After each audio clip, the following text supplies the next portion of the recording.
modo, ela foi superada com a eleição de Tancredo Neves. Mas, na sequência, não é, a sua morte, não é, fez com que aquele sentimento de superação, de uma certa frustração, novamente fosse arrefecido, não é?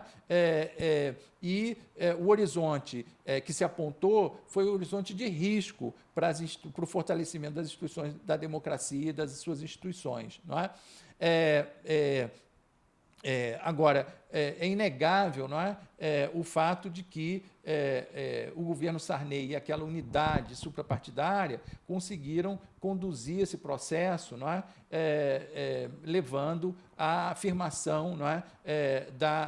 Do poder da Constituinte. Não foi fácil, né? Foi um processo de muitas idas e vindas. Não é? Primeiro aquela comissão Afonso Arinos, não é?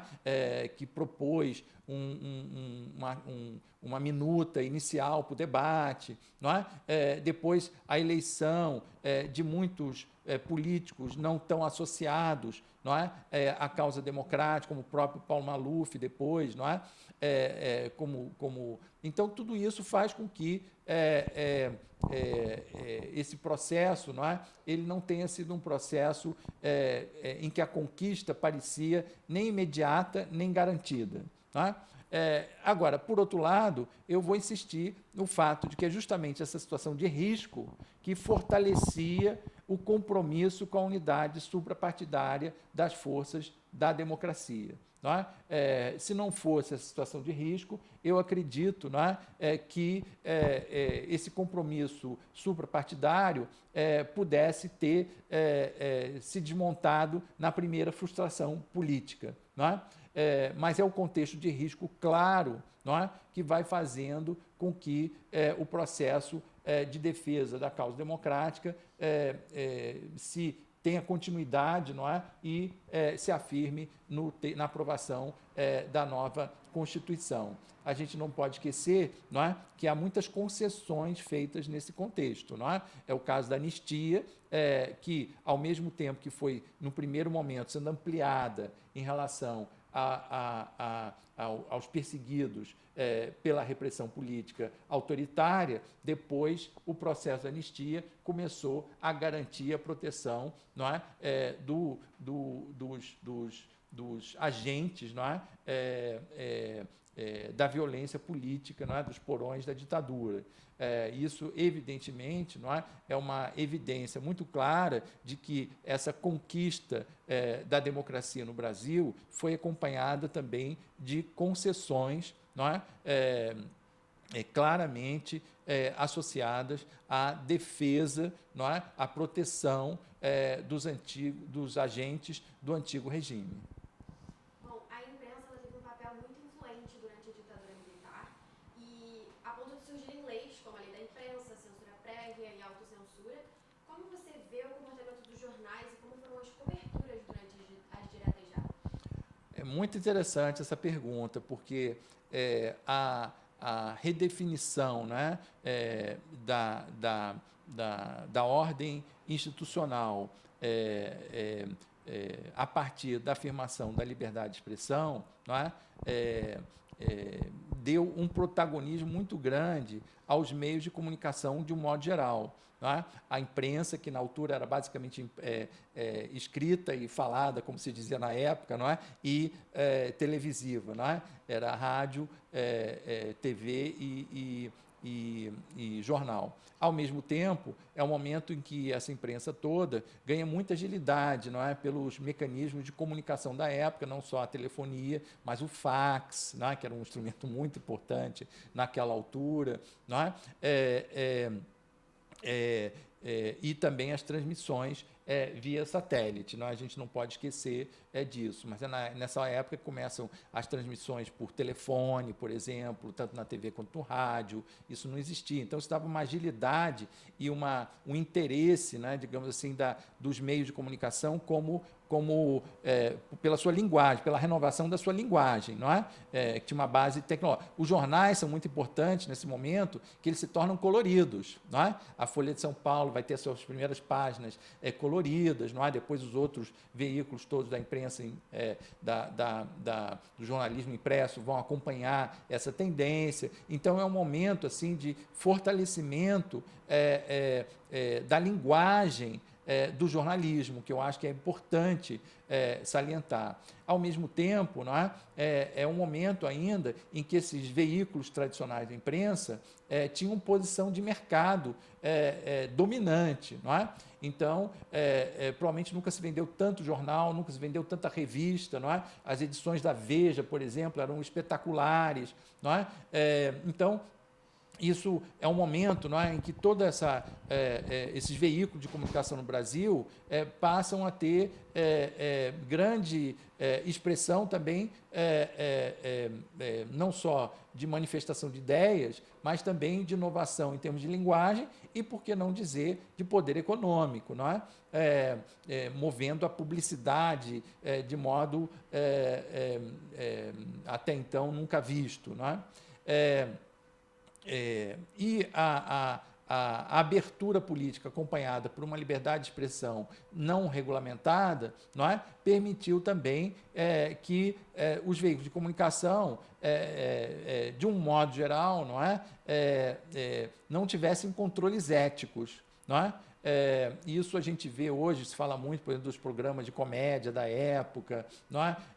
Que hoje seriam inviáveis, impensáveis, o que se fazia na época, etc. Não é? Em relação à imprensa, não é? É claro que a gente começa a ver que, em termos de posicionamento editorial, não é?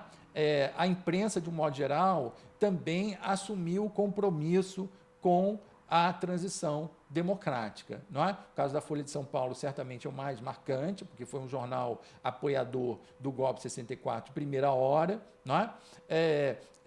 E a partir naquele momento, não é? É um jornal que ganha grande expressão. Acho que é um momento em que a Folha de São Paulo de fato se torna um jornal de expressão nacional, que ultrapassa as fronteiras do estado de São Paulo e da cidade de São Paulo até, não é? Não só pela renovação da linguagem, da sua posição mercadológica, não é? Que foi tudo acompanhado junto, né? Há uma mudança da ordem corporativa das mídias no Brasil, não é? Mas, sobretudo, porque é marcante esse processo, porque essa renovação toda do veículo, não é? Foi acompanhada por uma posição, um posicionamento político muito claro em defesa da causa da construção democrática no Brasil. Não é? E todos os jornais da imprensa, de um modo geral, aderiram a esse movimento, não é? Repetindo aquela posição suprapartidária. Não é? O momento que eu diria que evidencia, não é? Claro que, como no Brasil essa imprensa é basicamente comercial, não é? Ela tem uma tendência mercadológica, acompanhar os sentidos do consumidor também. Não é? Mas é muito claro que a eleição do Collor, não é? Já em 89, é que vai fazer com que a imprensa ela se diversifique em termos de posicionamento editorial. Não é? O que a gente vê na década de 80, não é que, de um modo geral, os veículos tendiam a ter um posicionamento editorial orientado em favor da causa democrática. Não é? Talvez seja o último momento que a gente possa falar de um editorialismo politizado, não é? Profundamente politizado. Não é igual à década de 20, não é? Mas ainda o posicionamento editorial político é importante. Não é? Tirando o caso do Estado de São Paulo, que é um caso inusitado, mas, de um modo geral, os veículos da imprensa contemporânea tentam não ser politicamente muito... são abertos, não é? Procuram trazer a pluralidade da sociedade para dentro deles mesmos. Não é? Mas, na década de 80, do ponto de vista editorial, havia uma certa unidade, não é? Editorial entre os veículos. Agora, a grande mudança era a linguagem, não é? O papel da fotografia na imprensa escrita, não é? E que se tornava cada vez menos só escrita, não é? Mais visual, não é?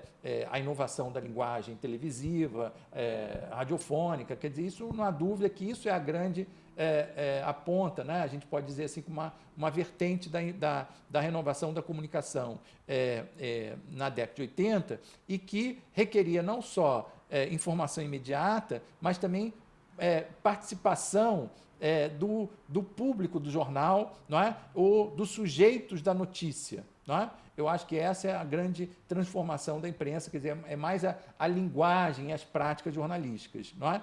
Em termos editoriais, aí a gente vai ver que os jornais vão aos poucos se transformando. Não é? Agora, quando chega a eleição do Collor, ali a gente vê que aquela unidade editorial, não é? Da imprensa se quebra. Não é? E a gente vê o caso, por exemplo, da Globo, né? Muito emblemático, né? Da defesa de um ponto de vista, não é? E que demonstrava, não é? A resistência, não é?